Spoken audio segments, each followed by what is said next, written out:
Now, on 105.9 FM and streaming worldwide on the WMAL app, O'Connor and Company.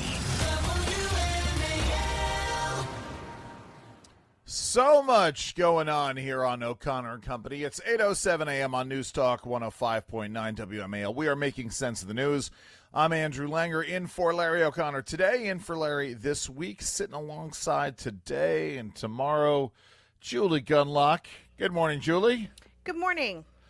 So, lots going on the show today. We got lots to talk about this hour. Joining us right now, Jonathan Fahey. He is a former acting ICE director, former DHS deputy assistant secretary. He was a federal prosecutor in the U.S. Attorney's Office for the Eastern District of Virginia for 17 years. And, Jonathan, let's start with this. So Friday we got this federal judge who ruled against Trump's tariffs. You need to break this down for all of us, because how can any president engage in international economic policy if he's got federal judges looking over his shoulder? How can they engage in any kind of coherent policy, and why would any other nation take us seriously? Yeah, those are two really good points. It's almost like, does the president need to get permission from basically any federal judge or every federal judge in the country to engage in this? And also, it does undermine the president, not just this president, but any future president's credibility, because if they don't have the ability to, enforce what they're saying, then no one will enter into these agreements. But what Donald Trump did was under this, International Economic Emergency Powers Act.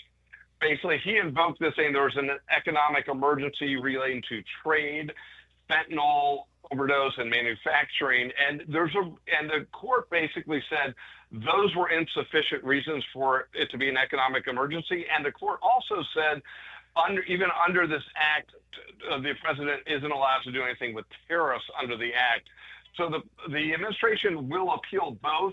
I think they'll be successful, particularly on the reasons for invoking it, which is the drug overdose emergency with 100,000 people a year dying. And the manufacturing thing is quite interesting, because as we learned during COVID, all of these medicines or pharmaceuticals were remade outside of our country. And that begs the question is, do we want to have that and have it be beholden to China or somebody else in the future? So all these are great reasons for invoking it. I think he will prevail in the Supreme Court. This was only a 7-4, meaning 7 judges went against him, 4 went for him, or dissented, however you want to call it. So I think this Supreme Court, as we've seen in other cases, they've given a lot of deference to the executive branch, and I think they will again. But it's certainly an open question. And the other thing is, they may say it was appropriate for him to invoke the act, but you can't use tariffs. And then there'll be other tools in the toolkit that President Trump can use as far as sanctions and other things that may have a similar effect. But it'll be interesting how it plays out. But you're exactly right. All the investment we have in our country, all of these other things have been inspired because Donald Trump has had, been able to have strong bargaining position with all of these countries. If that's taken away, we're worse off as a country economically as well as national security wise. I'm really excited you're on, because I do want to talk to you about this situation where, the Trump administration efforts to reunify children with their parents in Guatemala, and a judge has now banned that as well.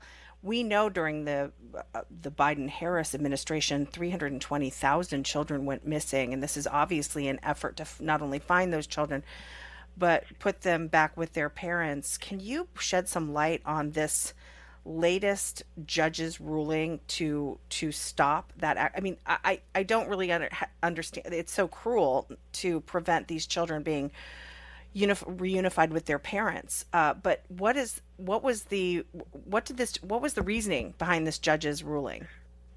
Well, I think your first sort of overall point is kind of interesting, to just point out the irony of the Democrats always wanting to talk about keeping families together, and now that the Trump administration is trying to keep these families together, because these are kids that are here that crossed alone without their parents, and their parents are in Guatemala.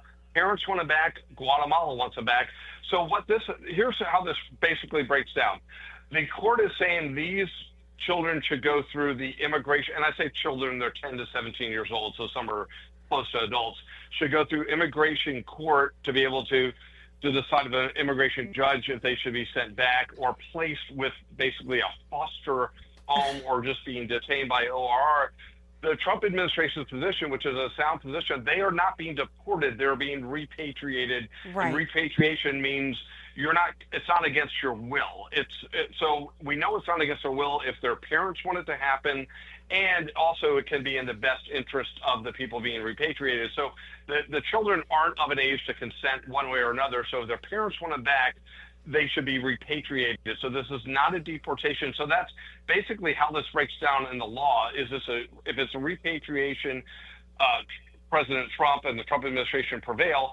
If it is a deportation, they'll ultimately prevail as well, I think, but it will have to go through the immigration court. And so right now, I think there's a 14-day stay on this, and the judge will ultimately decide on the merits, which we already have a preview. She's going to decide against the Trump administration, but then they'll be able to appeal that to I believe it's in D.C., so the D.C. Circuit, and get some clarity. But again, the big picture is, why aren't we keeping families together? Democrats used to talk about that all the time. We know they didn't really mean it. They just want the Democrats' position for anyone maybe one or two people that don't know out there. They want every illegal alien to stay in the country that's here, and as many more to come because they think it will help them politically. There's nothing more to this. Everything else is just sort of, just fog in the whole thing. But that's the thing. So there's never a scenario where they say, hey, let's support this guy. It doesn't matter if it's Maryland man, doesn't matter if it's anyone. They want him to stay. Right. We're talking with Jonathan Fahey. He's a former acting ICE director, former DHS deputy assistant secretary. And you are a federal prosecutor, Jonathan. So, and let's go here. I mean, it's astounding to me. I don't know. I was shocked when you actually enforce the law and you have a presence that is there to keep a law and order. Miraculously, crime goes down. I mean, were you shocked and astonished by this? Yeah, not really. It's amazing, but I'm happy about it in D.C. because anyone that walks around D.C., it is a noticeable difference what after President Trump did this. I think we're basically 2 weeks out. It's cleaner. It seems safer. Union Station is a different place. It is amazing how good this has been, but also just shows President Trump was right. It's like, why were we tolerating our capital city to be crime infested, to be dirty, to be frankly rat infested? It should be it should be the most beautiful city in the world. It should be pristine. It should be safe in any part of it. And the real crime here, or the sort of the worst thing about this, during the Biden administration is when the crime went up and it went through the roof. Right. And we know in D.C. the prosecutions are done by the federal government, unlike the states are mostly state for criminal law. And the reason I say that is they spent all of their time on these political prosecutions while ignoring carjackings, murders, other violent crimes.